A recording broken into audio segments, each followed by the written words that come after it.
Now we're going to learn about Jupiter in Leo.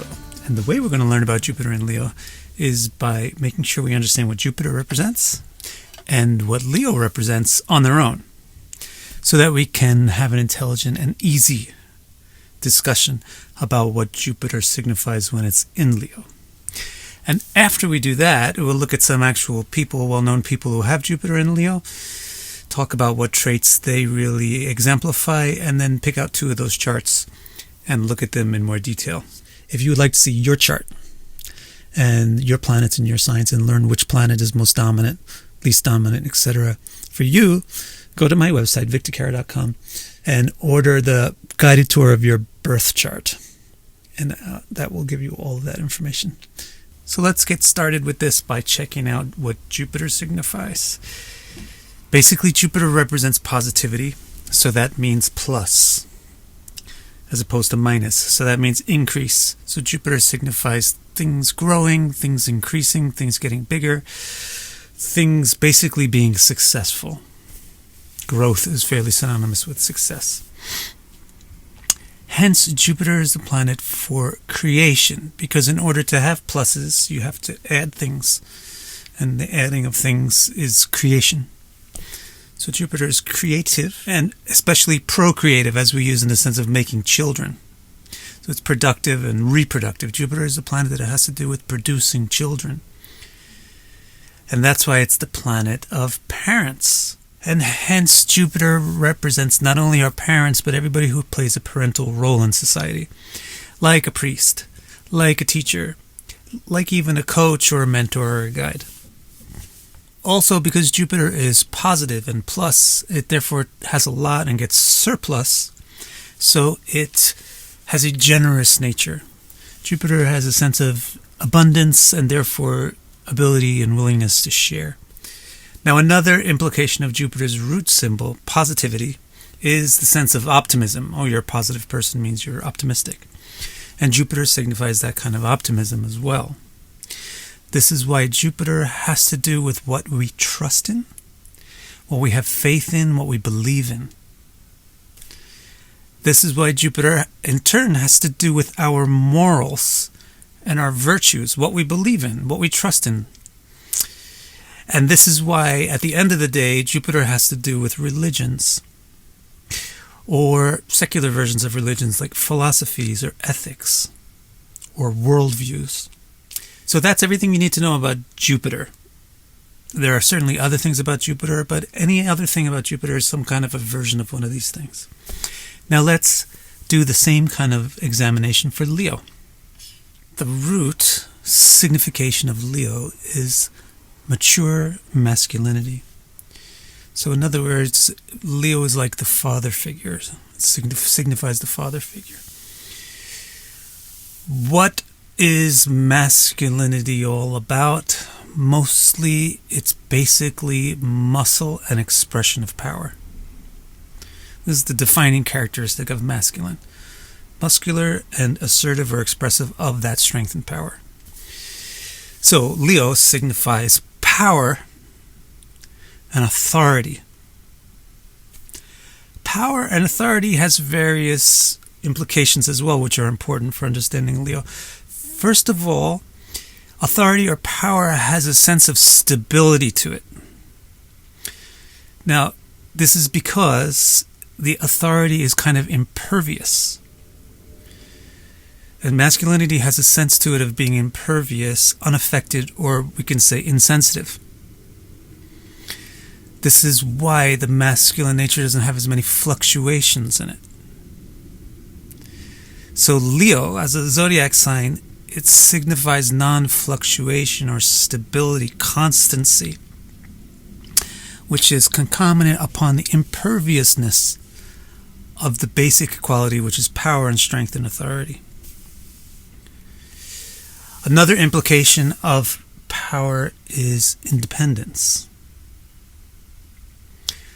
When you have strength, you can stand on your own. When you're weak, you lean on somebody else.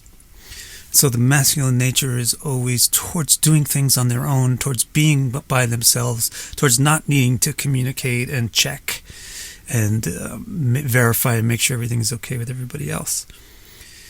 So Leo has that sense as well. It signifies the ability to be independent, self-sufficient, self-governing. And finally, power signifies leadership. And certainly that's the bottom line of what Leo represents. Leadership. Leadership is really the exertion of the authority with confidence and clarity and decisiveness. And that generates a leadership charisma, which Leo is fairly famous for. So now you're aware of everything that you really need to be aware of about Leo. Again, maybe there's other traits about Leo, but if you're smart about it and you think about it carefully, actually everything is covered in these essential topics. Something else about Leo is really just another way of saying one of these things. So now that we know what we need to know about Leo and Jupiter, we can talk about what happens when you put them together. What happens when you get Jupiter in Leo? Well, first of all, the parenty nature of Jupiter gets along well with the fathery nature of Leo. So when Jupiter is in Leo, it signifies fathering is successful. So the native is able to father children. Of course, if they're a woman, it may not necessarily mean the same thing. It may not mean that they have kids, because female fertility would be indicated by different things. This is masculine fertility, so it may come along the line of more being a father figure, being able to take a masculine role. Another connotation of Leo in Jupiter, another connotation of basically fathering children means, well, you must have an okay marriage too, if you're able to father children.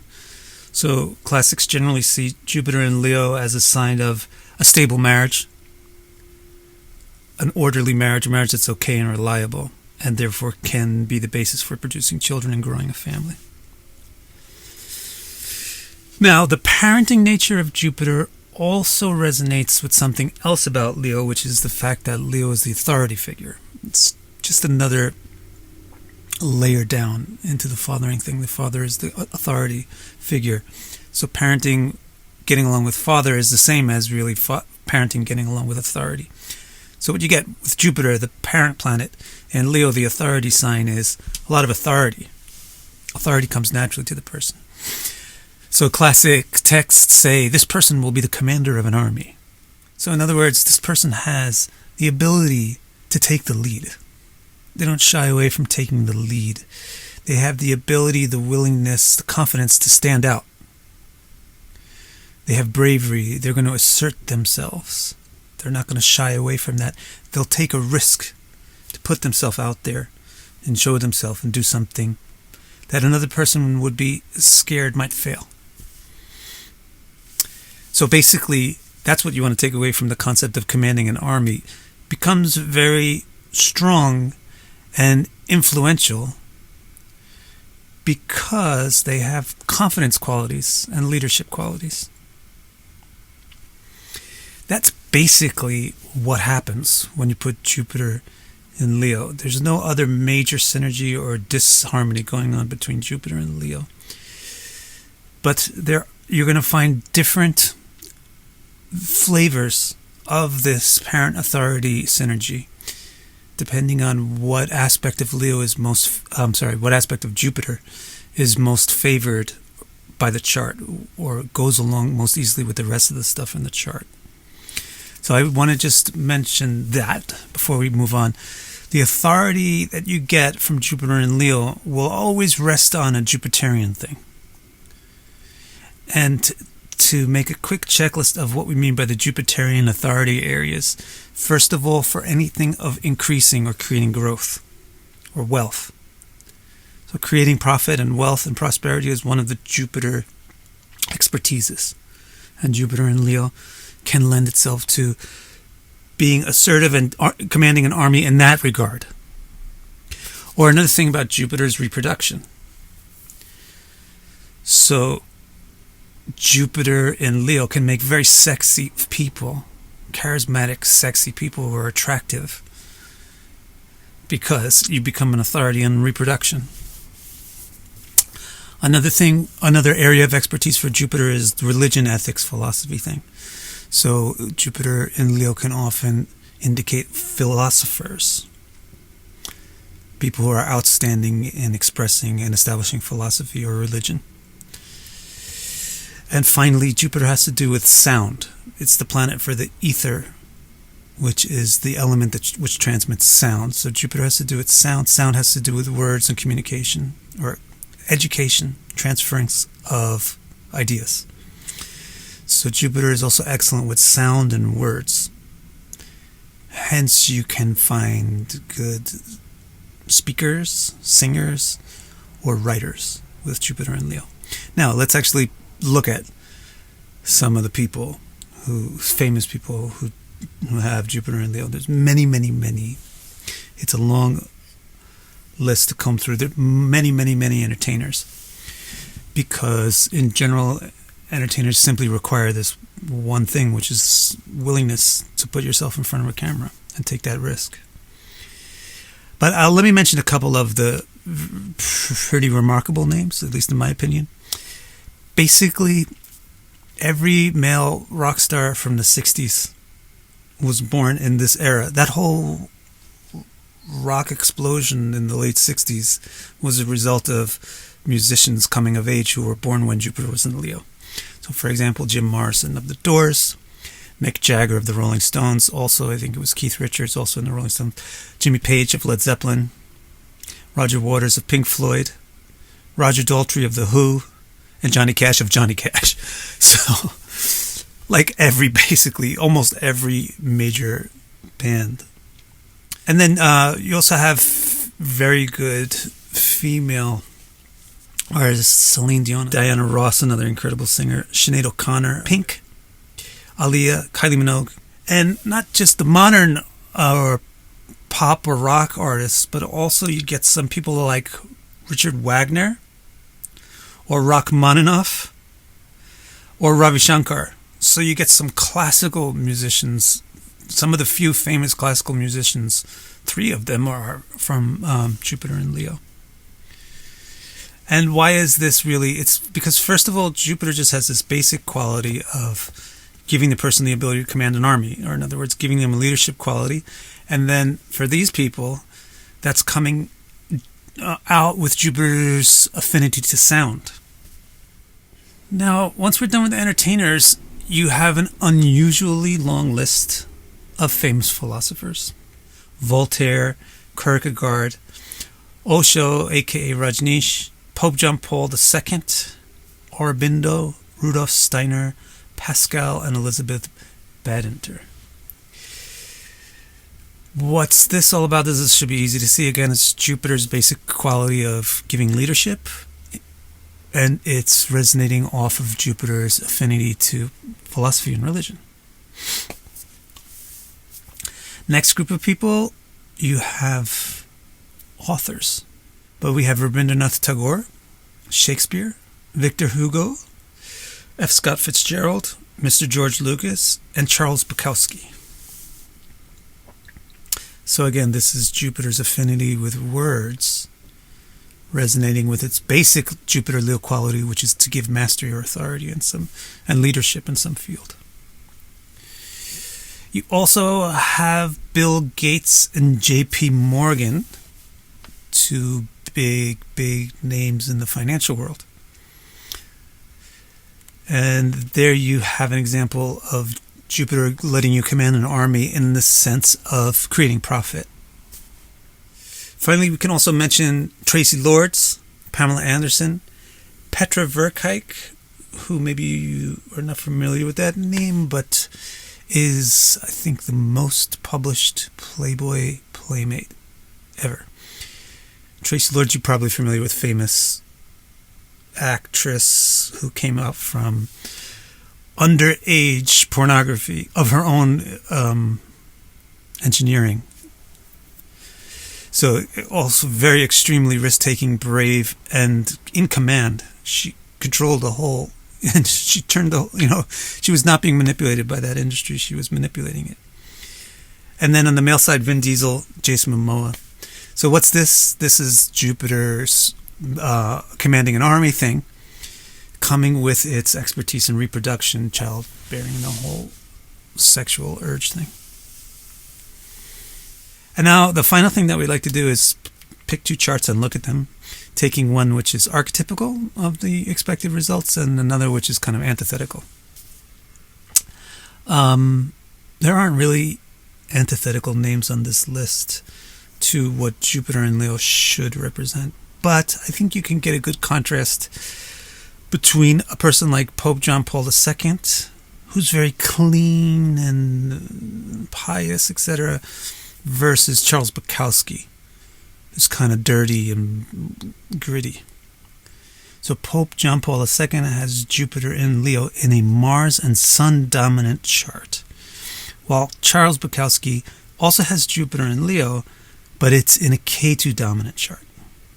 So that's the primary indicator of a difference, that you would have two natives which are not identical twins, because although they both have this identical factor of Jupiter in Leo, one Jupiter in Leo is in a Mars-Sun context and the other is in a K2 context. Mars-Sun is very government-oriented, authority-oriented. So in Pope John Paul's chart, you're seeing a person who's authority-oriented with the Jupiter in Leo. Whereas with Charles Bukowski, it's K2 dominant context. K2 actually really is very underground, niche, countercultural, and that's his thing. So there's the two contexts of the chart make the difference between the two people who have the same placement. The other thing is where the First Lord is. So for Pope John Paul II, his First Lord is in the 8th house. Now you may think, well, why shouldn't he be sexy? But the First Lord is in the 8th house, very conjoined to K2 and the 12th Lord. That's why. So you're putting the First Lord in the house of sexuality with the planet of asexuality and the Lord of non-virility. So you get his defining characteristic is actually sexual. Pope John Paul is a sexual figure, but he's on the opposite side of, like, sex isn't the greatest thing. It's carnal and blah, blah, blah. And the Christian attitude towards sex. And, you should restrict it and restrain it, etc., etc. So you get this in a lot of people who are renunciates and religious people. Also, his 12th Lord happens to be his 9th Lord. So that First Lord is in the 8th house with K2 and the 9th Lord. It's making a religious or spiritually oriented person as opposed to a sexually oriented person. And his 10th Lord is in the 9th house too, to increase that religious orientation. With Charles Bukowski, his First Lord is in the 5th house. So they're both actually quite productive places, 5th and 8th. But his First Lord in the 5th house is more creative and expressive and artistic, and it's in Raja Yoga in the 5th house because of its conjunction with Saturn, the Yoga Karaka. And it is with the 3rd Lord, and this is one of the things you can see from the recent video I published on 3rd and 5th house combinations. 3rd and 5th house, when they combine together, they really make artists. So that really explains. I mean, really, first of all, the primary explainer of the difference between John Paul and Bukowski is that they're in different contexts. The Jupiter in Leo is in different contexts than these two people. In John Paul, it's in a very authoritarian context, with the Sun and Mars being dominant. With Charles Bukowski, it's in a very underground, kind of seedy or countercultural context, with K2 being dominant. The second thing that explains it is the First Lords are totally different. So the First Lord context for Jupiter in Leo with John Paul is very religious. The First Lord context with Jupiter in Leo for Charles Bukowski, however, is very artistic. So that explains the difference between these two people who have the same placement. One other thing that I'll bring up that you might consider, it's just something that caught my eye and I felt like mentioning. With John Paul, you have Jupiter high above the horizon, and with Charles Bukowski, you have Jupiter deep below the horizon. that may also be another factor in whether one is like the poster child for Jupiter or not. So I hope that you learned a lot from this analysis of Jupiter and Leo. Probably most of you watching have Jupiter and Leo, but you don't really need to have Jupiter and Leo to watch the video and learn a ton from it, because I think it really explains and discloses the astrological technology, like how you do astrology. If you would like to see your chart and your planets and your signs and learn which planet is most dominant, least dominant, etc., for you, go to my website, victorcara.com, and order the guided tour of your birth chart. And that will give you all of that information. So if you like this kind of video, like the video, and subscribe to the channel, and hit the notifications bell, and become part of the YouTube community that we're building up over here. Thank you so much.